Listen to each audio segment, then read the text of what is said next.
What's up everyone and welcome back to the MMA Update Official.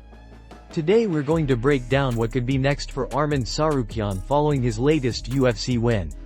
Ilia Topuria has repeatedly dismissed the idea of fighting Tsarukyan next, but after what happened at UFC Qatar, it's becoming increasingly difficult for Topuria to ignore him.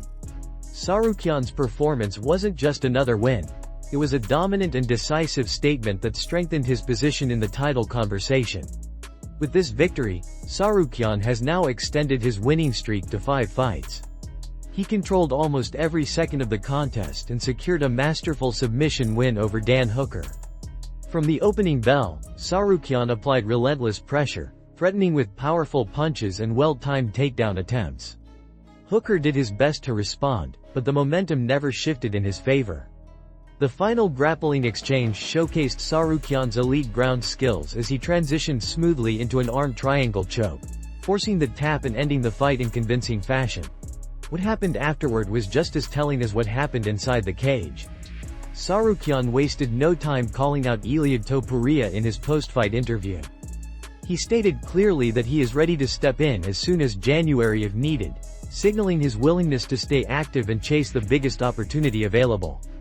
At this point, the only real question is whether the UFC will move in that direction. There are compelling reasons for the promotion to book Tsarukyan versus Topuria. It's a fresh matchup between young, hungry contenders in their prime. Stylistically, it has all the makings of a fan-favorite fight: Tsarukyan's relentless wrestling and explosive striking versus Topuria's sharp boxing and underrated grappling. Beyond styles, it's a fight that could help define the future of the lightweight division. However, there are also obstacles. Topuria has shown interest in pursuing other matchups and does not seem eager to take on Tsarukyan immediately. The UFC must decide if the timing aligns with its plans for the division and for Topuria's career trajectory. Whether Tsarukyan gets that fight next or needs to take one more high-profile opponent, what remains clear is that he continues to get better each time he steps into the octagon. At this point, it's not a matter of if he earns a title fight, it's only a matter of when. In a backstage interview following the event, Khamzat Chimaev was asked for his reaction to Arman Tsarukyan's recent performance, and he didn't hesitate to share high praise. Khamzat said that Arman's performance was absolutely crazy, describing it as one of the most dominant displays he has seen inside the octagon in a long time. According to him, the intensity, the work rate, and the composure Arman showed from start to finish were on a completely different level. Khamzat explained that he had predicted the fight would end the way it did. He wasn't surprised that Tsarukyan closed the show in decisive fashion, but he added that he purposely stayed silent before the fight because he wanted to wait and see the performance play out before speaking publicly.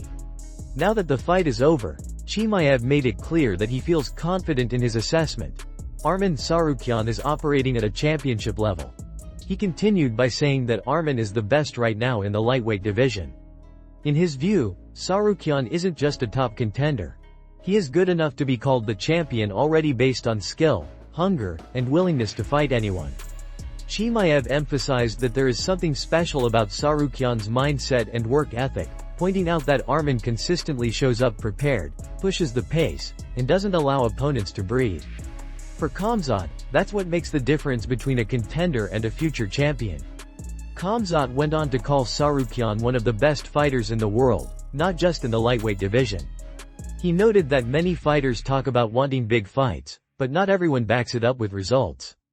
Arman, however, continues to earn every opportunity with his performances and refuses to shy away from tough matchups. Based on this, Chimaev believes there should be no debate about what Tsarukyan has earned. To close out the interview, Khamzat delivered a direct message: Arman Tsarukyan deserves to fight for the title next. He stressed that there should be no more delays, no more uncertain matchmaking, and no more overlooking his accomplishments. In his eyes, Tsarukyan has proven enough, beaten who was put in front of him, and made it undeniable that he is ready for a championship fight. The next step, according to Khamzat, is simple: give Arman the #1 spot and let him compete for the belt. Ilia Topuria has fired back and has now released new footage of Arman Tsarukyan, adding even more fuel to the growing rivalry between the two contenders. As previously reported, Tsarukyan has been publicly calling out Ilia during his post-fight interviews after UFC Qatar. making it clear that he wants that matchup next. This morning, Ilya responded in his own way, sharing a video clip of a backstage run-in that took place in Qatar. In the footage, Ilya can be seen lightly slapping Arman during a brief confrontation. Alongside the footage, Topuria posted a sharp message on social media, accusing Arman of going silent whenever they meet in person. In his caption, Ilya wrote that every time they run into each other, Arman freezes up like a scared duck and has no idea how to react. He added that he can handle Tsarukyan however he wants and that he will fight whoever the UFC chooses for him without chasing attention or drama. Topuria also reminded everyone that he slapped Arman and claims Arman simply laughed and did nothing, yet now acts tough in public. His message ended with a dismissive remark, telling Arman that he is on the right path but is still several levels below him, calling him, "kid." It was one of the most direct and cutting responses Topuria has given in recent memory, and it instantly grabbed the attention of the MMA community. It didn't take long for Arman Tsarukyan to fire back. He quickly posted his own response on X, making it clear that he was not impressed by Ilya's attempt to stir things up. Arman wrote that Ilya merely touched his neck as if they were posing for a family photo and is now trying to call it a slap online to make himself look tougher. Tsarukyan said the clip speaks for itself and that Ilya's insecurities are even more obvious than his attempts at trash talk. According to Arman, he doesn't need to act like a gangster on Twitter because his work is done inside the cage, not in front of a phone camera.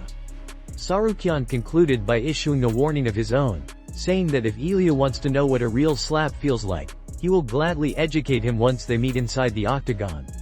He ended his message with a confident, "See you soon, LP," signaling that he expects this fight to happen sooner rather than later. The back and forth has intensified the rivalry and has left fans buzzing about the possibility of a showdown between two of the most competitive fighters in the division.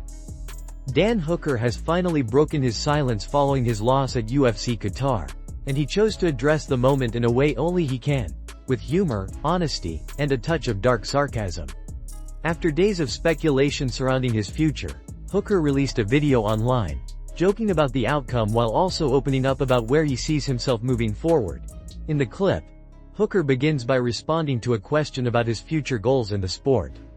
Instead of offering the typical motivational speech expected from athletes after a loss, he takes a more realistic approach mixed with self-deprecating humor.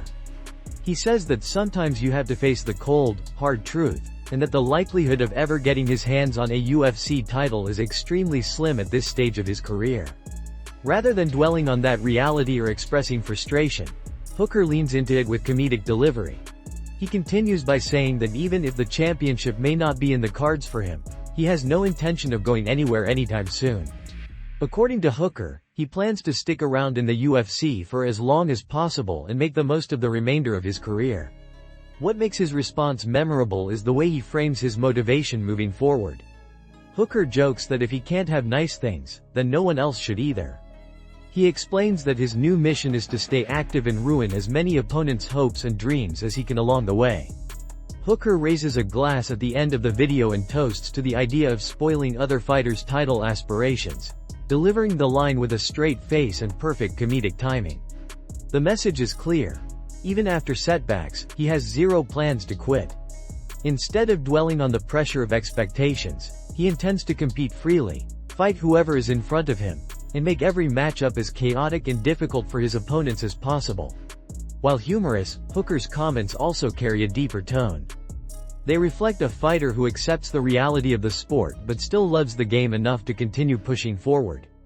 Instead of walking away in frustration or denial, he embraces the role of the spoiler, the veteran who tests rising contenders and exposes anyone who isn't fully prepared. For fans, it's a reminder that even if Hooker never reaches the top of the division, he remains dangerous, unpredictable, and confident in his ability to derail anyone's path to a title. When it comes to Dan Hooker, the story is not over, and he intends to make that clear to every opponent who shares the cage with him. Concerns have begun to rise again regarding the safety and well-being of Nick Diaz after new social media posts surfaced from a woman described as either his current or former girlfriend, depending on the source. Earlier this year, she drew significant attention when she claimed that the Stockton MMA superstar had been forcibly taken to a rehabilitation facility in Mexico. At the time, her claims were met with controversy and uncertainty. Now, with her latest posts, fans are once again alarmed and questioning what is really happening with Diaz. In her most recent message, she wrote a public appeal explaining that Nick is a United States citizen and that the US is his home country, meaning he should have all the rights and protections that come with citizenship. She stressed that citizenship should offer the ultimate level of protection and that Nick has the right to enter, remain, and reside in the United States. She claimed that because of this, the US government has a responsibility to protect him. According to her, Nick is not a foreigner fleeing danger but rather a victim of a crime committed on US soil who is being held against his will in another country. She alleged that this has now been the situation for the last 12 months and ended her post by asking anyone with resources or connections who could help them to reach out privately. Her concerning posts did not end there. She also shared what she described as a transcript of a voicemail she claimed she sent to Diaz, attempting to contact him.